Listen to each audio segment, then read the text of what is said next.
Shalom, igreja. De novo. Shalom, igreja. Shalom. Ah, glória a Deus, está todo mundo aí. Amém. Louvado seja o nome do Senhor. Mais uma vez, na casa do meu Pai.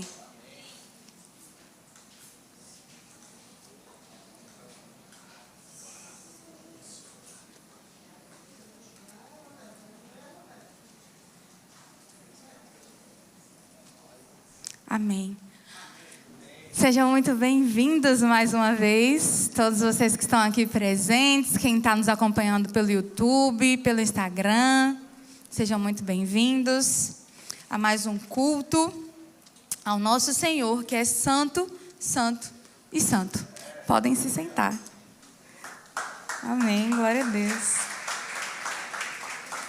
Quero louvar a Deus pela vida do meu apóstolo Carlos, pela vida da pastora Simone, pela vida da pastora Dinólia, pastor Júnior. Eu amo vocês. Sintam-se honrados. Antes de mais nada, eu queria que todos vocês abrissem a Bíblia de vocês em Lucas 5.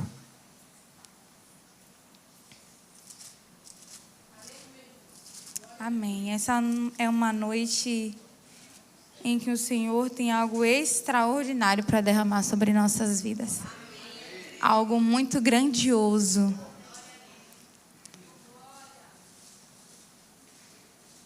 E a proporção disso que o Senhor tem para derramar só depende de você. O quanto você está disposto a receber. Amém? Antes de mais nada, olha aí para quem está do teu lado. Para quem está sozinho, olha aqui para quem está na frente. Isso. Só não esteja sozinho. Se não der para fazer dupla, faz trio. Olha no fundo do olho. E diga o seguinte: muito se fala sobre o barro. Mas Jesus foi filho de um carpinteiro. Amém? Glória a Deus.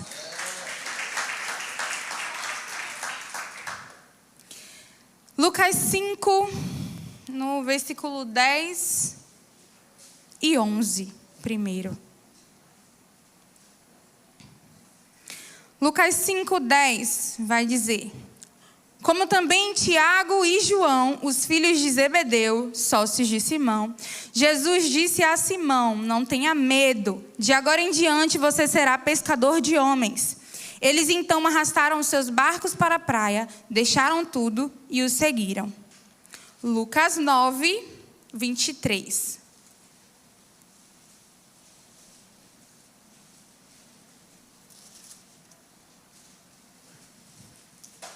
Lucas 9, 23.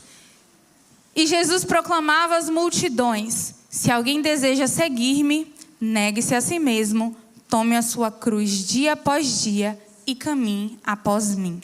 Amém? Curvem as cabeças.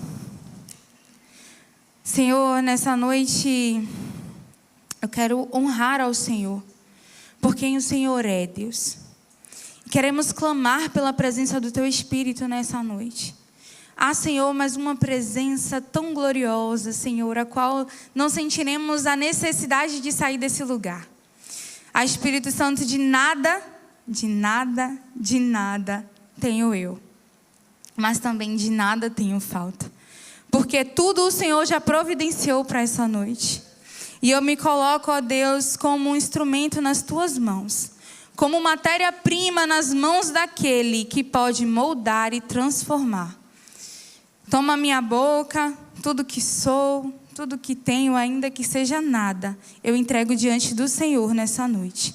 Toma cada vida, Senhor, que se dispôs a estar aqui nessa noite. E que cada coração, Senhor, verdadeiramente atento e disposto, possa ouvir a Tua voz e ser verdadeiramente ministrado nessa noite. Em nome de Jesus, eu quero repreender todo espírito desavisado que entrou por aquela porta para causar confusão nas mentes, distorção da palavra. Nós te repreendemos em nome de Jesus. Amém? Glória a Deus. Aleluia. Como sempre, né? A caruara que dá quando a gente sobe aqui em cima, de praxe. Mas como tema, vou começar logo falando, o Senhor me deu... O propósito da matéria-prima é determinado por quem a manuseia. O propósito da matéria-prima é determinado por quem a manuseia. E o Senhor me entregou Lucas em 5 e 9. E você deve estar se perguntando, ela falou de barro, falou de matéria-prima e depois jogou aí um nada com nada. Mas eu quero pedir que vocês estejam atentos essa noite, porque grandes coisas o Senhor tem para ministrar nos pequenos detalhes. E muito se fala sobre o barro quando a gente fala sobre matéria-prima, sobre ser moldado, sobre ser manuseado. A gente logo lembra daquela pregação, né? Que o Senhor é o oleiro, nós somos o barro na mão do oleiro. Mas hoje nós vamos falar sobre uma outra matéria-prima, a qual o Senhor também esteve habilitado a manusear. E carpinteiro, né, quando eu fui buscar, também era uma definição na palavra hebraica, que eu não vou falar para não estar passando vergonha. Também se usa a mesma palavra para definir carpinteiro, aquele que manuseia madeira. E em alguns momentos, a mesma palavra é utilizada para definir aqueles que são assentadores de pedras. E nós vamos fazer uma leitura bem pequena agora, de Lucas 5,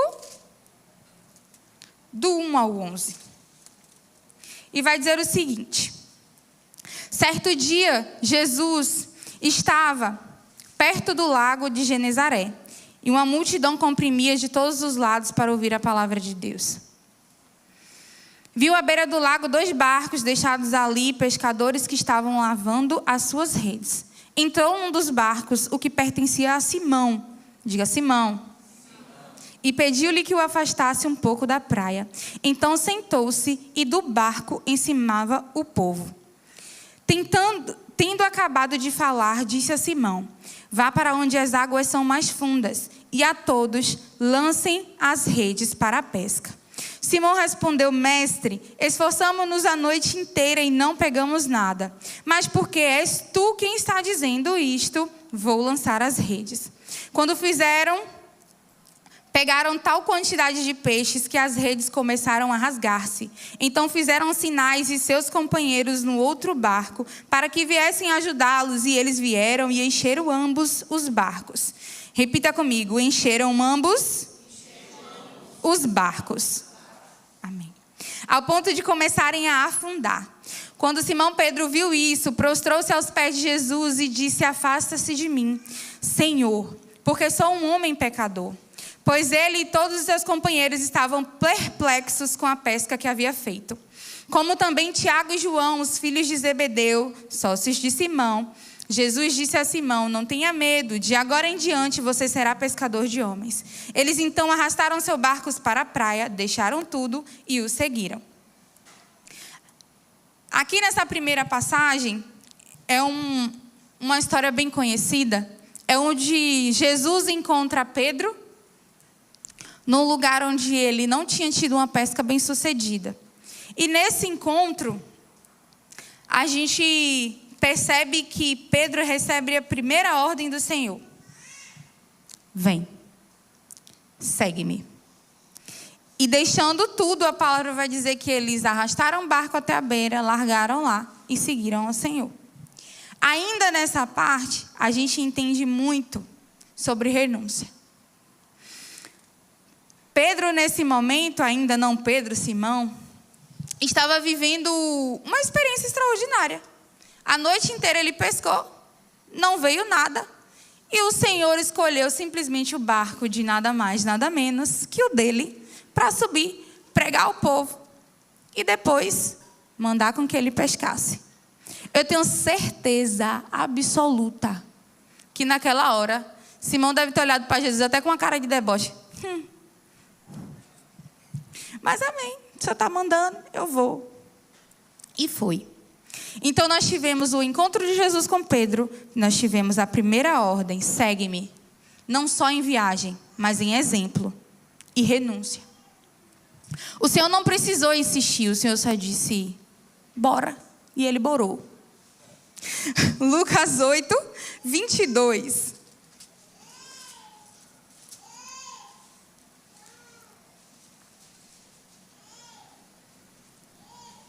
Certo dia, Jesus disse aos seus discípulos: vamos para o outro lado do lago. Eles entraram num barco e partiram.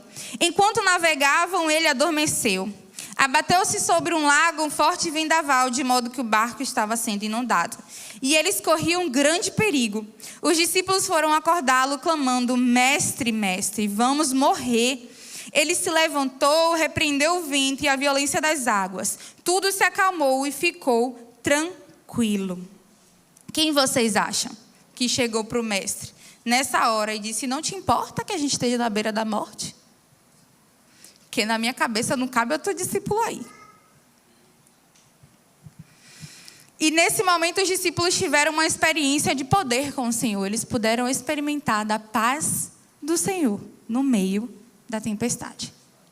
A paz cuja qual só a palavra liberada pela boca do próprio Deus pode nos proporcionar. A única palavra que, mesmo diante de um cenário caótico, consegue equilibrar tudo aquilo que outrora estava prestes a virar de ponta cabeça. E agora vamos para Mateus 14.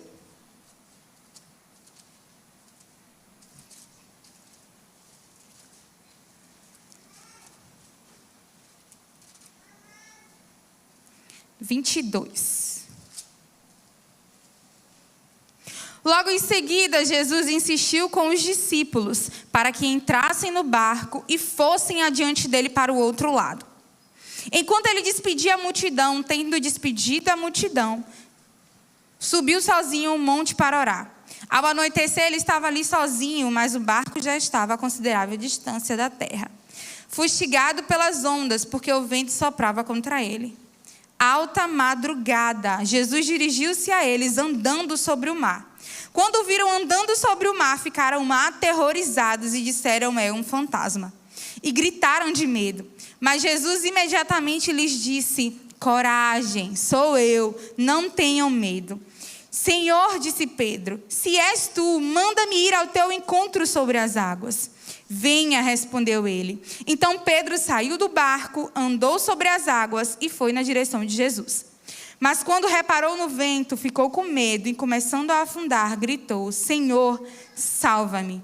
Imediatamente Jesus estendeu a mão e o segurou e disse: homem de pequena fé, por que você duvidou? E nessas 3 passagens, Pedro, ele tem uma experiência diferente com o Senhor. Nessas 3 passagens, Pedro aprende alguma coisa com o Senhor. Nessas 3 passagens, nós temos um objeto em comum: o barco. Na primeira, Jesus usou o barco que ele estava pescando para pregar, e foi de onde ele deu a primeira ordem. Na segunda, foi onde Pedro viveu uma das maiores experiências sobre a paz do Senhor e o poder da palavra liberada sobre aquilo que Jesus liberar. E na terceira, o barco foi um instrumento que levou Pedro a viver uma experiência sobrenatural com o Senhor. Mas, lembra que eu falei aqui no início, que nós vamos falar sobre uma determinada matéria-prima, que desta vez não é o barco, e sim a madeira. A madeira, que é a matéria-prima do barco, o principal objeto que esteve nessas 3 cenas. E a madeira como matéria-prima, ela tem muitas utilidades. Ela serve na construção, ela serve em decoração, ela serve em combustível. E a madeira, ela é citada na Bíblia diversas vezes, tanto diretamente quanto indiretamente. Em Deuteronômios, ela foi usada para manifestar idolatria nos postes ídolos. Em Êxodo, ela foi o elemento estrutural dos tabernáculos. Em Esté, ela foi uma forca. No livro de Esté, o Senhor me cortou muito sobre essa madeira sendo usada como forca.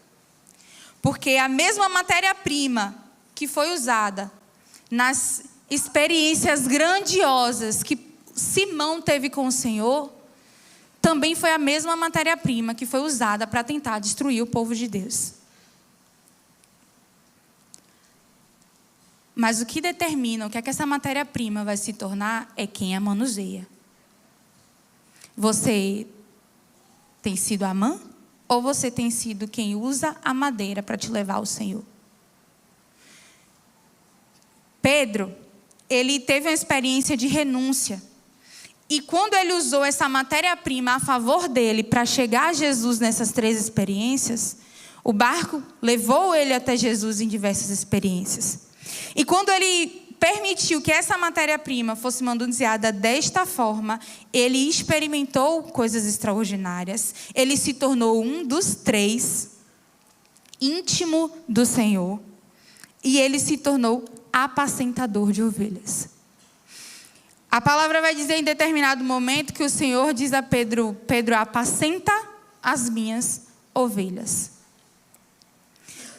E com o que é que vocês acham que o pastor apacenta as ovelhas? Com um cajado. E de que é feito o cajado? Glória a Deus.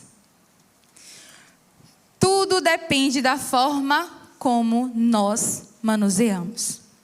Já Amã, como inimigo do Senhor, como inimigo do povo de Deus, usou a própria madeira. Matéria-prima que outrora era cajado, era barco, para fazer uma forca. Forca a qual ele mesmo se enforcou depois. Morreu enforcado depois. E quantas vezes nós usamos algo tentando atrair a glória para nós, tentando fazer com que a gente apareça construindo algo grandioso. Porque a forca que Amã construiu não era uma forca simples. A palavra vai dizer que era uma forca grande, era grandiosa. Ele queria chamar a atenção para aquilo que ele estava fazendo, com o propósito de destruir o povo de Deus. Mas o Senhor é tão maravilhoso que quanto maior a forca, maior a queda. Ele mesmo foi enforcado na forca dele. E o nome do Senhor não deixou de ser glorificado. Mais uma vez. Mas, falando sobre tudo aquilo que a madeira pode se tornar, eu quero chegar num ponto-chave. Que foi a forma como o apóstolo Pedro morreu. Até em sua morte, o apóstolo Pedro glorificou o nome do Senhor. E ministrou ao nosso coração a forma como nós podemos ressignificar toda a matéria-prima que vem parar em nossas mãos. O que é que vocês têm feito com aquilo que o Senhor tem permitido chegar à mão de vocês? E eu não estou falando só sobre bens materiais. Mas o que é que o Senhor tem feito através de você quando você pega um Uber que diz que precisa ir na igreja? O que é que você tem feito quando o Senhor te leva a um lugar onde todas as pessoas adoram ídolos, mas você conhece a verdade? A matéria-prima são as oportunidades que o Senhor nos entrega. Mas o resultado dessas oportunidades depende do quanto nós estamos dispostos a manusear corretamente aquela oportunidade. E eu não falo só sobre evangelizar. Vamos viajar, apertem os cintos. A matéria-prima de estar dentro de casa, no meio da sua família, e ter determinado momento de autoridade para falar sobre os princípios do Senhor, e você escolhe manusear a situação com raiva, com irritabilidade, e maneja tudo da forma errada. E transforma aquilo que podia ser um meio para te levar a Jesus em uma arma que você próprio vai ser enforcado. Quando nós não temos o discernimento e o cuidado de manusear os lugares, as pessoas e as oportunidades que o Senhor tem nos dado, tudo isso determina se você vai fazer algo que te leva ao Senhor ou se você vai fazer algo que daqui para frente vai se tornar uma arma que vai te levar para a morte. E essa capacidade está na sua mão. Mas tu não ora, mas tu não gasta tempo na presença do Senhor a sós. Porque todas essas coisas, essa sabedoria em manusear a obra-prima que está em tuas mãos não vem de você. O primeiro passo vem de você, a renúncia. É parar, dar um passo para trás e dizer assim, o que é que eu vou fazer com isso aqui? Mas até você chegar na maturidade de parar, dar um passo para trás e pensar o que é que você vai fazer com aquilo, você precisa renunciar. Renunciar ao altar da ira que você tem deixado tomar lugar dentro de você. Ah, mas é porque eu tenho tanta coisa para fazer, eu dou conta de tanta coisa, eu não tenho nenhum direito de me estressar. Não. Não. Não tenho o direito de se estressar. Porque o Senhor Jesus, Ele veio, deu conta de tanta coisa para nos ensinar como a gente vai dar conta de tanta coisa e não ter o direito de se estressar.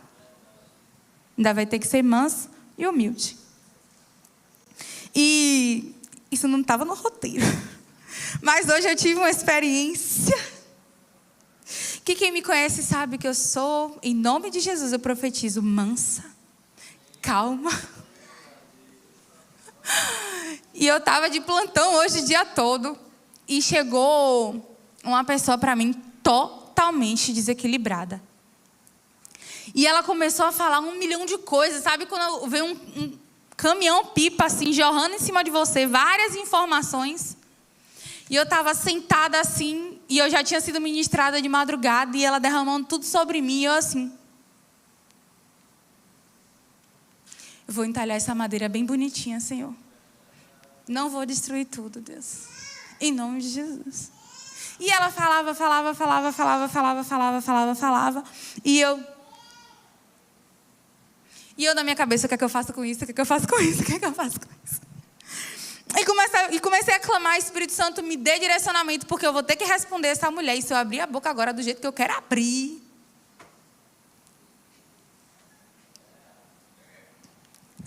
terra mesmo, carninha pura.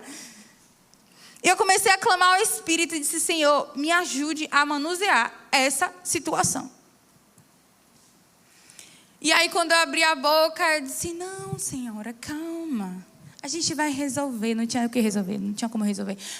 A gente vai tentar resolver. Eu vou lá com a senhora. As pernas pesavam 50 quilos cada uma. Eu não queria ir lá, eu não queria falar, eu não queria fazer, mas amém, Senhor, vamos lá. E cheguei lá com ela continuou descascando. Ó, o que eu posso fazer é isso. Vamos se acalmar? Vamos se acalmar. E no final de tudo, no final do plantão, ela olhou para mim e fez assim, poxa, você tão tranquila. Glória a Deus. Poxa, você é tão paciente. Eu digo, amém, Senhor. Purinho mesmo. Mas, voltando aqui o que nós tínhamos a falar, a morte em que Pedro, na verdade, não explicitamente, mas deduz-se que Pedro, o apóstolo, teve morte de cruz. Mas diante dessa morte de cruz, ele não se achou indigno de morrer da mesma forma que o Senhor e foi crucificado de cabeça para baixo. E quando eu cheguei, nessa parte aí dessa descoberta, porque até então eu não sabia também, estudei. O Senhor voltou a minha atenção para o madeiro. E mais uma vez, a matéria-prima saltou diante dos meus olhos. A cruz é feita de madeira. E uma observação bem escandalística que eu tive está em Mateus 27, no versículo 32.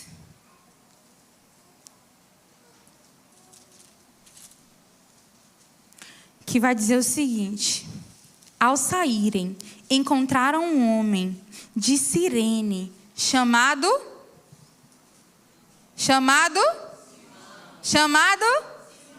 Simão. E o forçaram a carregar a cruz. Chegaram a um lugar chamado Gólgota, que quer dizer lugar da caveira. E lhe deram para beber vinho misturado com fel, mas ele, depois de prová-lo, recusou-se a beber. Um homem chamado Simão carregava a cruz de Jesus num determinado trecho da crucificação, do percurso. Ah, Juliana, você quer me dizer que Pedro estava lá? Não, não é o mesmo Pedro. Mas o nome dele era Simão. Incrivelmente parecido com o nome daquele que outrora o Senhor tornou Pedro. Em Mateus 16, diante de uma revelação que Pedro tem, onde o Senhor pergunta: quem vocês acham que eu sou? Simão é aquele que diz: você é o Filho de Deus. E o Senhor declara que aquilo não foi dele. Mas a partir daquele momento o Senhor determina um novo nome para ele. E diz: a partir de agora você se chamará Rocha. Diante dessa revelação. E diante disso o Senhor torna Pedro uma matéria-prima. Uma matéria-prima habilitada para que o próprio Jesus pudesse manuseá-lo. Quem lembra aqui que no início eu falei que o carpinteiro é definido por uma palavra, se eu não me engano é no hebraico, que essa mesma palavra define tanto o carpinteiro, aquele que manuseia madeira, quanto aquele que manuseia pedras. E nesse momento o Senhor me levou a entender que naquele momento o Senhor estava transformando o próprio Pedro em matéria-prima para que ele pudesse manusear. Pedro não prestava não, gente, igual a gente.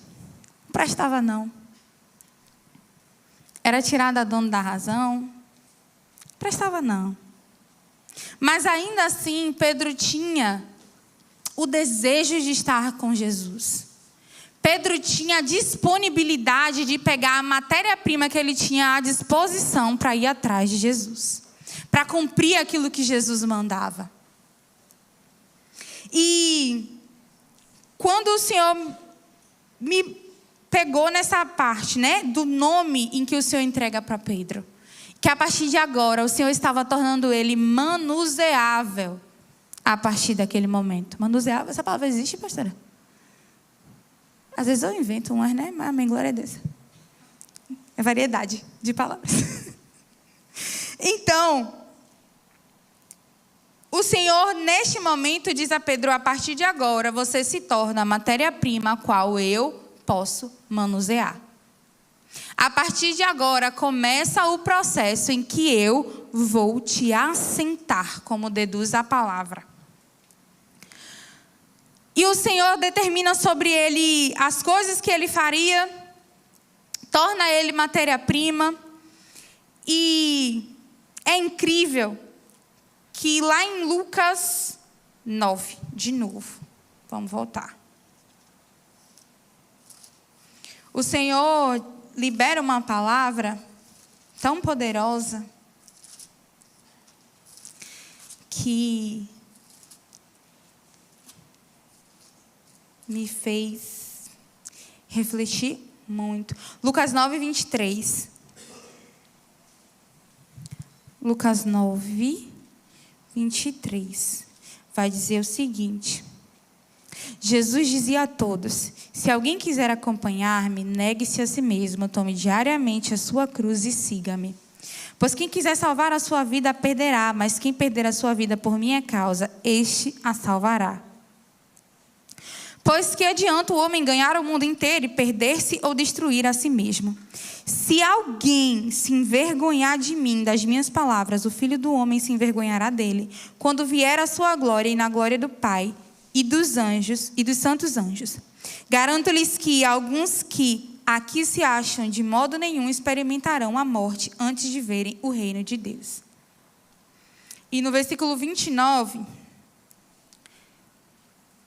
diz assim: enquanto orava, a aparência de seu rosto se transformou e suas roupas ficaram alvas e resplandecentes como o brilho de um relâmpago.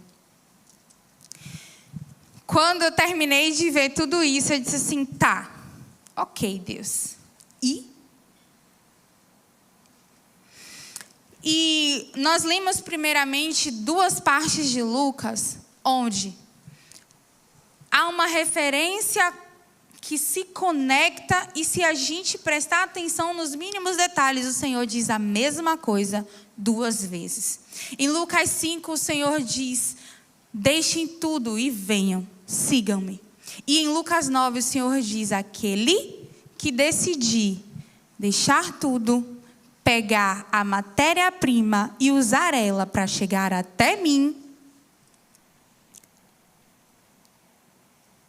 esse me acompanhará. Em um versículo o Senhor diz, Pedro, deixa tudo, usa a matéria-prima agora para vir até mim. E no último versículo o Senhor transforma aquilo que ele fez individualmente com Pedro público. Ele diz, você que tem acesso à matéria-prima que pode levar até mim, use-a para estar comigo. A madeira, no primeiro versículo, ela foi usada por Pedro para chegar até Jesus. Para a manifestação da glória de Deus na vida dele em determinadas situações que permitiram que ele experimentasse o sobrenatural. Mas o Senhor não tem esse convite só para Pedro, só para aqueles que estavam naquele primeiro episódio. O Senhor expande agora esse convite a mim e a você que está aqui. Aquele que vier vir após mim, pegue a sua cruz. Pegue a sua matéria-prima. Faça com que ela seja algo que você vai precisar carregar para que você chegue até mim. O tomar a sua cruz é renunciar-se todos os dias. É abrir mão daquilo que nós queremos fazer. É abrir mão do confortável. Deus, eu quero ir, mas eu quero ir de boa, sem peso nas costas. Não vai ser possível, eu sinto muito. Negue-se a si mesmo. Negue-se a si mesmo. E negue-se a si mesmo. Ainda essa semana eu ouvi que... Perigoso isso que eu vou falar, Senhor, mas me guarda, em nome de Jesus. Que seguir ao Senhor, que ter uma vida com o Senhor, era um mar de rosas. Eu soltei a seguinte frase, a vida do crente não é um morango. E a pessoa me respondeu, é um morango sim. Viver com Deus é ótimo. Eu digo, mas não é fácil. Viver com Deus é maravilhoso. Viver com Cristo é extraordinário. Mas vocês acham mesmo que os discípulos queriam deixar Jesus e ir na frente de barco? Não queriam ficar lá de junto, grudadinho? Vocês acham mesmo que foi confortável tentar com todas as forças se manter acordado enquanto Jesus estava sofrendo e não conseguir? Vocês acham mesmo que era fácil para Simão, que tinha família, largar tudo e ir? Eu acredito que não tenha sido fácil. Às vezes para a gente é difícil deixar de fazer uma coisa para fazer outra.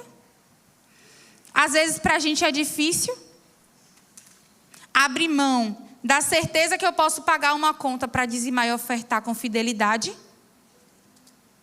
Às vezes para mim é difícil recusar uma proposta de trabalho para estar na casa do Senhor por 2, 3 horas de relógio. Às vezes para mim é difícil dizer sim quando dizem amanhã você prega. Na hora, na cabeça vem, mas eu estou de plantão. Eu digo, mas tu vai morrer, carne. Tu vai. Tu dá plantão todo dia, tu não morre. Vai morrer hoje, lá no altar, em nome de Jesus. É difícil para a gente negar-se a si mesmo todos os dias. Mas só é possível negar a si mesmo aquele que escolhe viver na presença de Deus. Porque aquele que não está vivendo na presença de Deus não precisa negar nada não. Vive nas bórnias mesmo, do jeito que quer. Mas só é possível negar a si mesmo aquele que escolhe estar na presença de Deus. Só é possível você vencer essa tua vontade podre quando você realmente está com mais vontade ainda de servir aquele que é santo.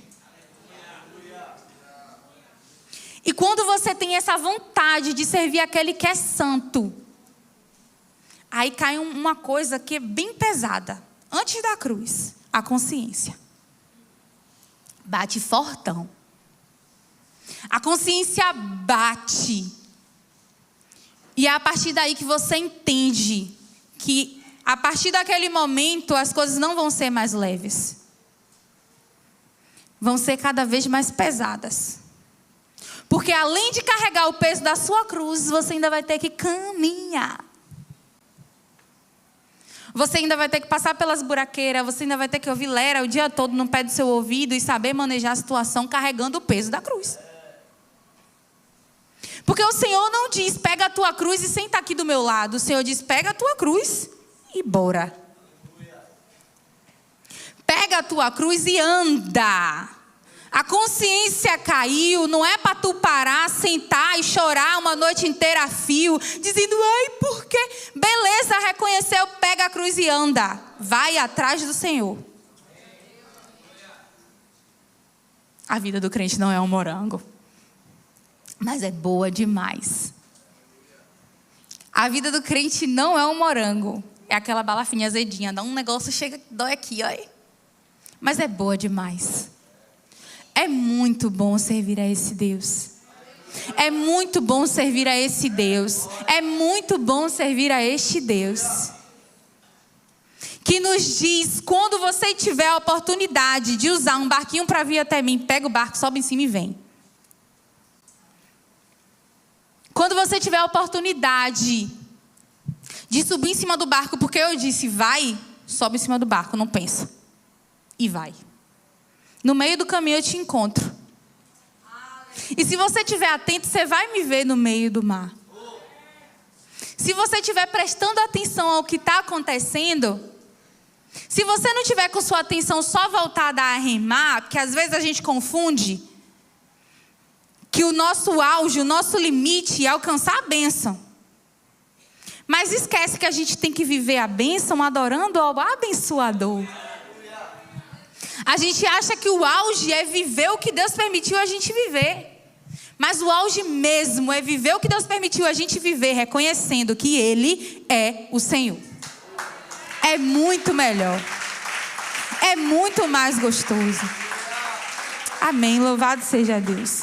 A gente se distrai com as bênçãos. A gente se distrai com a matéria-prima. A gente se distrai manuseando a obra-prima. A matéria-prima, para chegar até Deus. E esquece, chega uma hora que o negócio fica tão bonito, a gente trabalhou tão perfeito, que esquece de que aquilo é para levar a gente ao Senhor. Neguei a mim mesmo, botei a minha cruz nas costas, mas estou concentrado, tão concentrado em todo mundo ver que tem uma cruz aqui, que eu estou esquecendo de andar atrás de Jesus. É o crente, mais crente que todo mundo esse. E o Senhor, Ele é tão detalhista, que Ele diz que aquele que o segue, apesar destas coisas, vai contemplar coisas extraordinárias. Pedro, apesar de, quando viu o Senhor, e estava também desconfiando que era um fantasma, e o Senhor disse assim, não tenho medo não, sou eu. Se é o Senhor, manda eu ir aí, de gaiato. E o Senhor diz, vem. Ele deixa o instrumento que o levou até o Senhor e vai viver a experiência com o Senhor. É diferente. Às vezes a gente se apega ao instrumento que nos leva ao Senhor. E não é bem assim que as coisas acontecem. O Senhor vai usar pessoas na minha e na sua vida para nos aproximar dEle. Mas chega uma hora que a gente precisa deixar o barco e ir andar sobre as águas. Tem horas que dentro do barco, num instrumento, o Senhor vai estar lá, ó, nele. Mas a gente não pode esquecer quem é instrumento e quem é o Senhor. Não tem como querer viver a experiência sem usar a matéria-prima de forma que ela te leve até Jesus. Não espere viver com Jesus fazendo da sua própria cruz a sua própria forca. Cruz é cruz, forca é forca, barco é barco. Não misture as coisas. O Senhor é o Senhor, instrumento é instrumento, caminho é caminho, meio é meio. E mesmo que esta caminhada seja difícil, a gente não pode esquecer essa coisa determinante. Porque em Lucas 9, no versículo 29, diz: enquanto orava, a aparência do seu rosto se transformou. E suas roupas ficaram alvas e resplandecentes como um brilho de um relâmpago. Surgiram 2 homens que começaram a conversar com Jesus, era Moisés e Elias. Apareceram em glorioso esplendor e falavam sobre a partida de Jesus que estava para se cumprir em Jerusalém.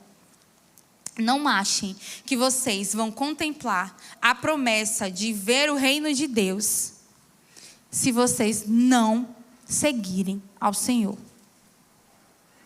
É o negue-se a si mesmo, tome a sua cruz e siga. Só assim a gente consegue ver aquilo que a gente pede tanto para ver o Senhor. Às vezes o que falta é a gente começar a andar e começar a andar, sem ter ninguém carregando a gente nas costas. Você já se arrependeu por um dia ter sido ou ser ainda, não sei de sua vida, ser um peso nas costas do apóstolo além da cruz dele? Você já se arrependeu por isso? Você já se arrependeu por ser um peso a mais nas costas do seu pastor, da sua pastora em algum momento? Além da cruz que ela já tem que carregar? Você já se arrependeu por ser um peso lá na cruz de Jesus? O Senhor sofreu tanto que teve um período que os próprios homens que estavam batendo e fazendo chacota com ele disseram assim: ô, carrega aqui para ele que já não aguenta mais não, mas tem que chegar lá.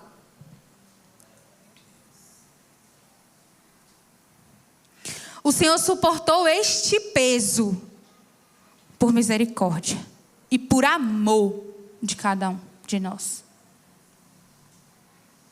E tu é tão ruim que quando o Senhor diz negue-se a si mesmo, tu diz, mas né? Não é bem assim. Que quando o Senhor diz, pega a tua cruz, tu diz assim, pera ainda, eu só estou pegando 20 quilos na academia, não posso carregar ela inteira de vez. Senão vai dar um jeito na minha coluna, senão vai dar um jeito no meu joelho. Vou te botar a semana toda para servir na escala. Não, Deus, é pesado demais. Vou te botar para jejuar todo o culto. Não, Deus, calma, porque minha imunidade.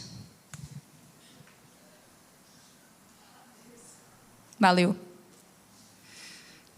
Não, vou lhe botar na salinha das crianças. Não tenho dom, Senhor, não faça isso comigo. Ainda abre a boca para dizer, se possível, passa de mim este cálice. Vou lhe botar para pregar. Misericórdia. Vou lhe botar para pregar. Não, Deus, precisa não, tá bom. Aquilo que o Senhor fala comigo no secreto tá ótimo, valeu. Não é bem assim. Não é esse morango que você faz o que quer. Não é essa vida enfeitada de prosperidade onde tudo dá certo. Muitas vezes vai dar errado. Mas quão bom é viver aquilo que aos nossos olhos está dando errado. Quão bom é ter os nossos planos frustrados pelo Senhor. Porque a gente tem mania de abrir a boca para dizer, Senhor, os teus planos são maiores e melhores que os meus. Mas quando uma coisa dá errado, poxa Deus. Cão, sai de tu, de mim. Poxa Deus, tu não queria meus planos, abençoada? Tu não queria que eu fizesse? Acalma-te, Mar. Acalma-te, alma. Reorganiza aí, minha filha. Negue-se, Pegue tua belíssima cruz, a minha eu tenho certeza que tem uns estresses, uns brilhos, um negócio assim. E segue. Segue. Pega a cruz, bota nas costas e vai, Deus, não foi assim do jeito que eu queria, não. Foi assim que eu pedi, não. Mas amém, Senhor. Obrigado, louvado seja o nome do Senhor. E segue. E nessa noite, o que o Senhor quer nos lembrar é que muitas vezes a gente está vivendo as coisas, tendo a oportunidade de sermos direcionados ao Senhor, de vivermos experiências extraordinárias com o Senhor. E a gente está se distraindo com o meio que nos leva ao Senhor. A gente está se apegando a pessoas que são cheias de Deus, em vez de se apegar à presença em que ela carrega. A gente está se distraindo com as cadeiras estarem em perfeita simetria, quando na verdade a gente precisa dar espaço para o Espírito Santo estar entre elas. A gente está esquecendo de que a arca não é só uma caixa. A arca é a presença do Senhor. A gente esquece disso. E idolatra como se fosse o pedaço de madeira que faz algo, mas é o que está dentro dela, é o que ela carrega. A arca é uma caixa de madeira, fisicamente, Mas aquele que nega a si mesmo e põe a tua cruz nas tuas costas, entende que o que está dentro dela não torna mais ela só uma caixa de madeira.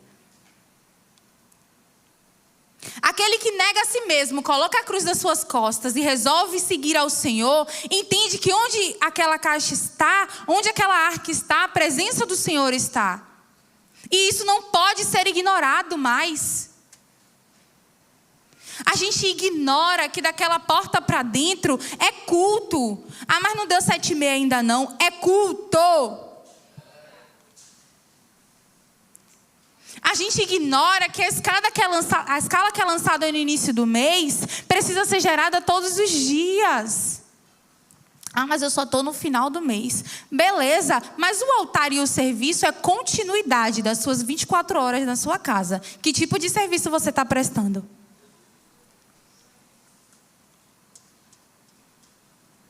Eu tive uma experiência terrível. Terrível. Eu disse, Senhor, amanhã eu tenho uma incumbência muito importante na casa do Senhor. Amanhã eu queria muito, Deus, passar o dia inteiro só trancada em casa. Só eu e o Senhor. Só eu e o Senhor. Mas não é bem assim. Se o Senhor não fala com você na sua rotina, se o Senhor não fala com você enquanto você lava os pratos, se o Senhor não fala com você enquanto você toma banho, quem nunca viveu esse clipe? Foi lavar o cabelo e do nada o Senhor começou a falar e chorou debaixo do chuveiro. Eu me sinto num clipe.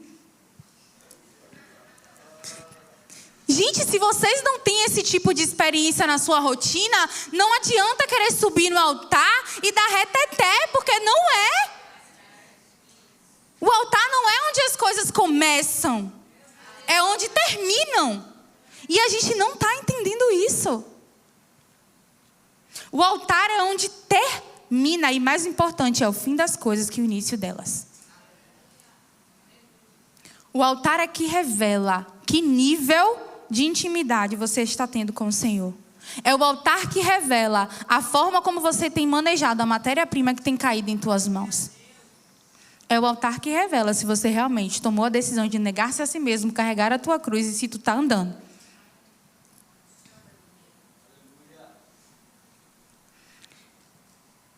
Era só isso. Glória a Deus, louvado seja o nome do Senhor. E Ele nos lembra que é importante a gente tomar a decisão de negar a si mesmo. É importante que a gente queira e deseje a Ele. O resto Ele faz. As demais coisas, as mínimas coisas, de nada você vai ter falta. De nada nós vamos ter falta. De nada nós vamos ter falta. De nada nós vamos ter falta. De nada nós vamos ter falta. De nada nós vamos ter falta. Quando a gente usa aquilo que cai nas nossas mãos para estar na presença daquele que é provedor, que é Senhor, que pode fazer o extraordinário, a gente não sente falta de nada. Num dia que não tem comida, é prazeroso jejuar. No dia que não tem recursos, a expectativa do milagre aumenta e não diminui. Vamos parar de falar, eu não vejo saída quando as coisas estão completamente difíceis. Senhor, é impossível, então é aqui que o Senhor entra. A partir de agora, eu posso ver saída e está lá na tua mão. A gente precisa mudar a forma como a gente está conduzindo as coisas. Ninguém aqui está recebendo nenhuma informação nova, a gente já sabe de tudo isso. Só que a gente tem se distraído com o manejar da matéria-prima. E não tem feito com que essa matéria-prima nos leve ao Senhor. Mas deixa eu dar uma boa notícia. Ainda há tempo. Ainda há tempo de você ter a consciência do que você está fazendo com a matéria-prima em tuas mãos. Se você está fazendo dela um instrumento que te leva ao Senhor, amém, glória a Deus, aleluia. Receba renovo hoje para você aprimorar ainda mais. Para tornar esse barco que te leva ao Senhor ainda mais veloz. Mas se você tem construído forca nesses dias, hoje o Senhor está te dizendo, não faça isso. Entalhe só mais um pouquinho e torne a forca uma cruz. Bote nas costas e venha. É isso que o Senhor tem para nós essa noite. Desperta. Presta atenção no que é que tu está fazendo. Se você dedicar 1 minuto de atenção à forma como você tem manuseado as coisas, você vai entender. Se você tem construído um instrumento ou uma arma. Se é algo que te leva ao Senhor, se é algo que está te levando para a morte. Se é algo que vai te levar a viver experiências extraordinárias com o Senhor ou não. Ou vai te levar a uma vida de ilusões. Achando que você está vivendo o melhor desta terra com o Senhor, quando na verdade você está vivendo uma vida de falsa prosperidade. Esquecendo de negar-se a si mesmo. E o convite do Senhor essa noite é que para aqueles que percebem que estão manuseando a matéria-prima que o Senhor colocou na tua mão de forma errada, arrepende-se. Se nega a vontade de não levantar dessa cadeira e vir assumir o Senhor como seu Salvador. Se nega essa vontade de deixar para o próximo culto. Se nega essa vontade de não se identificar com as coisas que o Senhor tem falado contigo. É o eu não. Esse eu não que o apóstolo pregou aqui me quebrou todinha. Porque o Senhor, Ele desmascara as meias verdades que nós nos apegamos. E aí na hora que a gente dá de cara com o confronto, a gente faz eu. A partir de agora, eu sim, eu mesma, misericórdia. Nessa noite, existe alguém neste lugar que entendeu que está manuseando de forma errada a matéria-prima que está em tuas mãos. Ou que entendeu que está manuseando uma arma, uma forca contra si mesmo, em vez de algo que te leve a Cristo. E deseja mudar esse comportamento. E deseja negar-se a si mesmo, tomar a cruz e seguir a Jesus. Esse é o seu momento. E se você, porventura, começou a fazer algo que te aproximava de Jesus, mas no meio do caminho, tu começou a entalhar outra coisa, agora também é o momento. O Senhor está trazendo a clareza diante dos teus olhos. E te dizendo, não é assim. Volta. Faz tudo de novo. E se porventura você que estava nos caminhos do Senhor, percebeu hoje que não está tão bem assim com o Senhor, que não está mais na presença e deseja renovar a sua aliança com o Senhor, este é o momento. Só não deixa para lá. Porque depois você não vai poder dizer que não sabia. Depois você não vai poder dizer que não ouviu dizer. Depois você não vai poder dizer que você não entendeu. Que Deus usou uma doida aqui em cima, falar umas coisas. E que se você estiver disposto a verdadeiramente ver a Deus, e essa disposição não é aí sentado na sua cadeira, é desde a tua casa. Se você realmente saiu de casa disposto a ver a Deus nesse lugar e ter experiência com o Senhor, Ele está te convidando a andar sobre as águas. Mas você não vai conseguir andar sobre as águas se você não subir no barco. Não tem como viver essa experiência com o Senhor no meio do mar se você não for onde o Senhor vai fazer o milagre. Se você não estiver posicionado neste lugar. E nesse momento eu queria agradecer a minha oportunidade de estar aqui nesse altar, vivendo essa experiência maravilhosa com o Senhor. E eu espero que o Senhor verdadeiramente tenha ministrado corações nessa noite. Que tenha sido uma noite de despertamento e entendimento sobre aquilo que o Senhor está nos chamando a nos arrepender e consertar. Amém? Deus abençoe.